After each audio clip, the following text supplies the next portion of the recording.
जिंदाबाद जिंदाबाद जिंदाबाद वर्कर यूनियन जिंदाबाद जिंदाबाद जिंदाबाद जालिमों हाकिमों खून पीना छोड़ दो आवाज दो सभी हाथ खड़े करो आवाज दो आवाज दो उमर सरकार हाय हाय हाय हाय हाय हाय उमर सरकार हाय हाय हाय हाय हाय हाय झूठा मंत्री झूठी सरकार हाय हाय हाय हाय हाय हाय। सरकार हाय हाय हाय हाय हाय मैं Ravi Hans, member PH employ united front.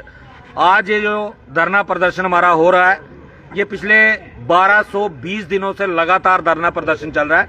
लेकिन जम्मू कश्मीर में चाहे एलजी प्रशासन रहा, चाहे पीछे जो भी सरकारें रहीं या मौजूदा सरकार, कोई भी डेली वेजर के मसले को हल करने में सक्षम नहीं दिखा।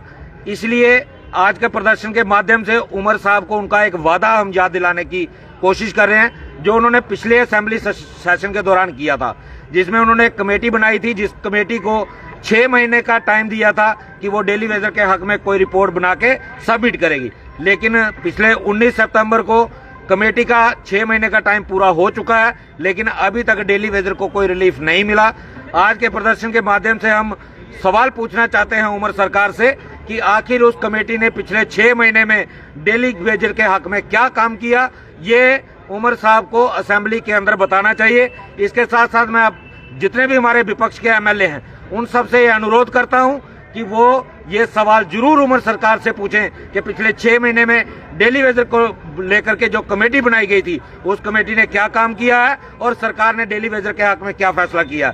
इसीलिए आज मैं उमर साहब से अपील भी करना चाहूंगा कि अगर आप डेली वेजर को नजरअंदाज करने की कोशिश करते हो तो आने वाले समय आपको जम्मू में ही आना है, और जम्मू में फिर आपका सामना जो है वो डेली वेजर के साथ होगा और उसकी सारी की सारी जिम्मेवारी जो है वो आपकी रहेगी। कश्मीर में असेंबली लगी है, क्या उम्मीद है? उम्मीद पे दुनिया कायम है, और हम यही आज के प्रदर्शन के माध्यम से उमर सरकार से यही तो सवाल पूछना चाहते हैं कि आखिर 6 महीने तो पूरे हो गए, अब सरकार के पास डेली वेजर के लिए क्या पॉलिसी है और सरकार डेली वेजर के हक में कौन सा कदम उठाने जा रही है। इसी सवाल को पूछने के लिए आज का जो हमारा सिंबॉलिक प्रोटेस्ट हो रहा है।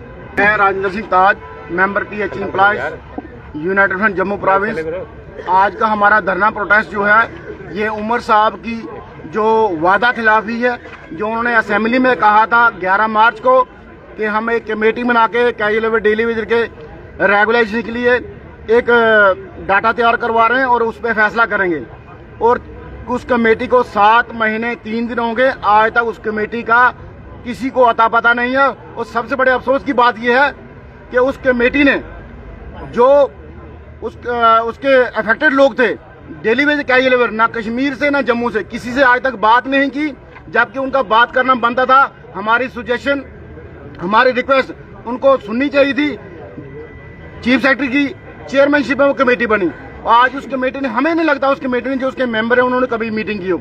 लेकिन उमर साहब ने पिछले दिन कहा कि वो कमेटी जो रिपोर्ट है वो हमें सबमिट करे, हम पब्लिक डोमेन में नहीं देंगे, असेंबली में देंगे। इसीलिए हमने आज प्रोटेस्ट किया है। असेंबली लगने वाली है, उमर साहब इसके लिए आज बोलते हैं, कल बोलते हैं। हमने 4 दिन का और टाइम उनको दिया। 27 अक्टूबर को दोबारा यहाँ प्रोटेस्ट होगा और वो प्रोटेस्ट जोरदार होगा। और उमर साहब को ये नहीं कह सकते कि पहले दिन असेंबली लगी और जम्मू के डेली वेजर पहले दिन प्रोटेस्ट में चले गए। हम लगातार पिछले 6 महीने से उमर साहब के मुंह से या चीफ सेक्रेटरी साहब के मुंह से ये अपने भले के लिए कुछ सुनना चाहते थे। वो तो छोड़िए, 3 साल से हमारी वेजेस अनाज नहीं हुई, 460 करोड़ हमारा पेंडिंग है, कम से कम वो दे देते।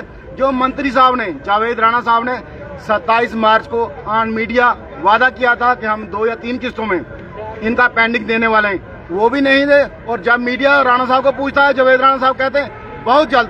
भाई साहब हमें ये बताओ, आपका बहुत जल्द कितना होता है? आपने अपनी सैलरी उसी असेंबली सेशन में 2 कमेटियां बनी थी, एक डेली वेजर कैजुअल के लिए और दूसरी कमेटी बनी थी एमएलए की सैलरी और सीडीएफ हाई के लिए। उस कमेटी की रिपोर्ट आ गई, उनकी सैलरी और तनख्वाह जिसको कहते हैं बढ़ गई, उनका सीडीएफ बढ़ गया, उनके बंगले क्वार्टर रेनोवेट हो रहे हैं, नई गाड़ियां। इसीलिए एक कहावत है, अपना काम बनता भाड़ में जाए जनता। ये आज के राजनेता तकरीबन 30 साल से डेली वेजर के साथ वही करने जो बाकी सरकारों ने किया। हमें उम्मीद थी कि उमर साहब दोबारा बने और परमात्मा ने इनको दोबारा मौका दिया लोगों का भला करने के लिए। ये एमएलए की सैलरी ना बढ़ा के पहला काम हमारा करेंगे। लेकिन अफसोस ये आता कि तमाम एमएलए, मेरे को लगता नहीं कोई करोड़पति से कम हो, लेकिन वो किसी ने उस टाइम मना नहीं किया कि हमारी सैलरी अगले साल बढ़ाइए, पहले गरीब डेली वेजर कैजुअल का इनके भले काम कीजिए। इसीलिए हम आपके माध्यम से हम तमाम कैजुअल डेली वेजर जितने डिपार्टमेंट लोग हैं, जाग जाओ, अभी भी जागोगे तो तभी कुछ मिलेगा, ऐसे सरकार देने वाले नहीं। देख सकते हो कि 1200